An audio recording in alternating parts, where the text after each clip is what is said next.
High, আমি রূপম। এখন এই ভিডিওতে আমরা ইন্ডিয়ান সিনেমার বেশ কিছু আপডেটস দেবো। তো চলো আজকের ভিডিও শুরু করা যাক। তো আজকের প্রথম যেটা আপডেট সেটা হচ্ছে জিতের আপকামিং ফিল্ম বুমারাং নিয়ে। তো বুমারাংয়ের কালকে অ্যানাউন্সমেন্ট হয়েছে, এই ছবির রিলিজ ডেট রিভিল করা হয়েছে। তো কেমন লাগলো এই অ্যানাউন্সমেন্টটা? তো এই অ্যানাউন্সমেন্টটা আমার জন্য খুব ওয়ার্ক করেছে এবং খুব স্টাইলিশ এই অ্যানাউন্সমেন্টটা। এবং এখানে আমরা বহু আগে একটা বাইক দেখেছিলাম, সুপার বাইক, যেটা এই ছবিতেই কাস্টমাইজ করা হয়েছে ছবির জন্য এবং সেটা ব্যাপক ছিল দেখতে। তো এখানে দেখবে পুরো সাউন্ড ডিজাইনটার মধ্যে একটা না বাইকের ওই স্টার্টের যে আওয়াজ হয় সেরকমভাবে ডিজাইন করা, ভুম ভুম এরকম করে একটা করে বিট পড়ছে এবং লাইট জ্বলছে, ক্যারেক্টারটা ক্লোজ হয়ে যাচ্ছে, এরকমভাবেই পুরো ডিজাইন করা, যে কারণে ডিজাইনিংটা খুব ভালো হয়েছে। জিতের লুক রিভিল করা হয়নি, তবে যেরকমভাবেই অ্যাপ্রোচটা নেওয়া হয়েছে সেটা খুব ভালো। এবং জিতকে তো বরাবরই দেখতে খুব স্টাইলিশ, খুব সুন্দর। তো এই ছবিতে আশা করি যদি তাকে খুব স্টাইলিং ওয়েতে প্রেজেন্ট করা হয় সেটা খুব ভালো লাগবে। যখন ছবিতে শ্যুট স্টার্ট হয়েছিল আমরা হিরো এবং হিরোইনের হাতের মধ্যে এক ধরনের মার্ক দেখতে পেরেছিলাম, ঠিক আছে? এবার এখানেও সেটা রয়েছে এবং সেটা থ্রু এখানে হাতের মধ্যে একটা স্ক্রিন আসে এবং দেন সেখান থেকে ছবির রিলিজ ডেট রিভিল করা হয়। 10th মে এই ছবিটার নতুন রিলিজ ডেট। এই ছবিটা ঈদ 2024 আসছে না। এবার এই যে ডিসিশনটা, এটাতে অনেকে অনেক কিছু বলতে পারে, বাট আমার মনে হয় এটা খুব সঠিক সিদ্ধান্ত। তার কারণ এই যে ছবিটা ক্ল্যাশটাকে অ্যাভয়েড করলো, এটা এই ছবিটার পক্ষেও ভালো এবং উল্টো দিকের ছবিটার জন্যও ভালো।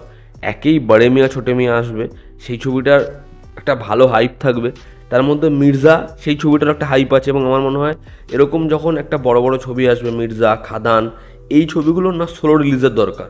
মানে অ্যাটলিস্ট বাংলাতে আর কোনো কম্পিটিশন না থাকাই ভালো। তো সেদিক থেকে মির্জার জন্য এটা বেটার অপরচুনিটি। এবং কোথাও একটা গিয়ে বুমারাং, সেই ছবিটাও নিজের একটা অডিয়েন্স তৈরি করতে পারবে যে নতুন রিলিজ ডেটে এই ছবিটা আসছে। তো আমার মনে হয় এটা খুব খুব ভালো সিদ্ধান্ত। এবং এই অ্যানাউন্সমেন্টের যে পুরোপুরি বিষয়টা, এটা আমার তো বেশ ভালো লেগেছে, আমার জন্য এটা খুবই ওয়ার্ক করেছে। দেখার এই ছবির পরবর্তী সময় প্রোমোজ আসলে কেমন হয়, জিতকে কতটা আলাদা ওয়েতে প্রেজেন্ট করা হয়। তো আমি এই ছবিটা নিয়ে বেশ এক্সাইটেড। এটা বেশ বেশ ভালো ছিল।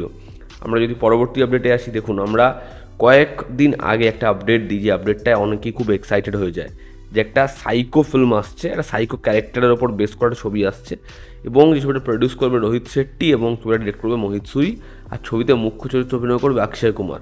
অক্ষয় কুমার, মোহিত সুরি, এদের কোলাবোরেশন মানে এটা শুনলেই বেশ একটু অন্যরকম লাগে, তাই না? তো এই ছবিটা হচ্ছে না, ছবিটা পুরোপুরি শেলভ হয়ে গেছে। তার কারণ হচ্ছে ক্রিয়েটিভ ডিফারেন্স তৈরি হয় পরিচালক এবং মুখ্য চরিত্রে যিনি অভিনয় করছেন অক্ষয় কুমারের মধ্যে, যে কারণে এই ছবিটা শেলভ হয়ে গেছে। তো আপাতত এই ছবিটা হচ্ছে না। তো এই সাইকো কিলারের ওপর এই ছবিটা আমরা দেখতে পাবো না। মোহিত সুরি, সে একজন খুব অন্যরকম ডিরেক্টর। সে মেইন স্ট্রিম ছবিই করে, তবে তার ছবির মধ্যে ভায়োলেন্স বা ইরোটিক জিনিসপত্র বা কখনও তার ছবিতে এরকম ন্যারেটিভ যেগুলো অডিয়েন্স খুব পছন্দ করেন।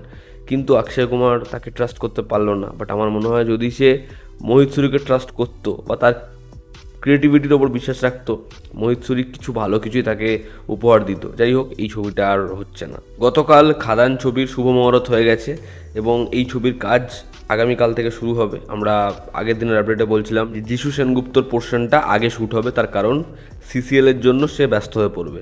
তো এই ছবিতে ভিলেনের লিস্ট দেখুন। ছবিতে সুমিত গাঙ্গুলি সে আছে, আমরা আগের দিন আপডেটও দিলাম। ছবিতে বনি সেনগুপ্ত, সে ভিলেনের চরিত্র অভিনয় করবে। বিশ্বরূপ বিশ্বাস, যে এই ছবির স্ক্রিন রাইটার, সে এই ছবিতে অ্যান্টাগনিস্টদের মধ্যে অন্যতম। এবং এখানে যিশু সেনগুপ্ত, যে ছবির মেন অ্যান্টাগনিস্ট। তো এত বড় একটা ভিলেনদের দল রয়েছে খাদানে। এবং এই ছবিতে স্নেহা বোস, যাকে আমরা যিশুর বিপরীতে দেখতে পারবো, তা বোঝাই যাচ্ছে যিশুর ক্যারেক্টারটাকে এখানে গুরুত্ব দেওয়া হবে। অনেকটা সময় ধরে তার চরিত্রটা থাকবে এবং তার একটা ন্যারেটিভ থাকবে, তার একটা লাভ লাইফ থাকবে। দেখার এতগুলো বিষয়বস্তুকে কীরকমভাবে হ্যান্ডেল করে পরিচালক। আমার এই বিষয়পত্রগুলো শুনে এই ছবিটার জন্য আমি তো বেশ বেশ এক্সাইটেড। যত আগস্ট মাস এগিয়ে আসবে তত অডিয়েন্স পুষ্পার কাছে পৌঁছাতে থাকবে। তা পুষ্পা 2 যেরকম কথা হয়েছে, আমরা জানি যে 15 আগস্ট সেই সময় সিনেমা হলে আসতে চলেছে। তো এই ছবিতে একটা আইটেম সং রয়েছে যেখানে আমরা দিশা পাটানিকে দেখতে পাবো। তো দেখার সেটা কি ও ওয়ান্টামার মতো খুব পপুলার হয়। অনেক পোস্টপোন হওয়ার পরে ফাইনালি সিদ্ধার্থ মালহোত্রা স্টারের ফিল্ম যোদ্ধা, এই ছবিটা বক্স অফিসে মুক্তি পাবে।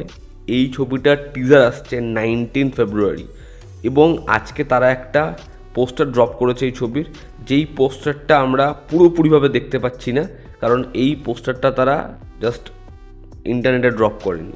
এই পোস্টারটা তারা বহু ফিট ওপরে গিয়ে ফ্লাইট থেকে ঝাঁপ দেওয়া অবস্থায় পোস্টারটা রিভিল করেছে, যেটা আমরা আগে কখনো দেখিনি এবং সেটা সত্যি খুব অবাক করায়। এরকম একটা স্টান্ট করে এই ছবির পোস্টার, তো এই ছবিতে আশা করছি এরকম ধরনের শকিং মোমেন্টও থাকবে। তো এরপরে আমরা ছবির টিজার দেখবো এবং দেখবো ছবির টিজারটা হয় কেমন। তো এই ছিল আজকের লেটেস্ট আপডেটস। ভালো লেগে থাকলে লাইক করো, শেয়ার করো, সাবস্ক্রাইব করো। তোমাদের কি অপিনিয়ন জানিও। জনতা আমাদের পাশে আছে। আবার দেখা হচ্ছে। Take care.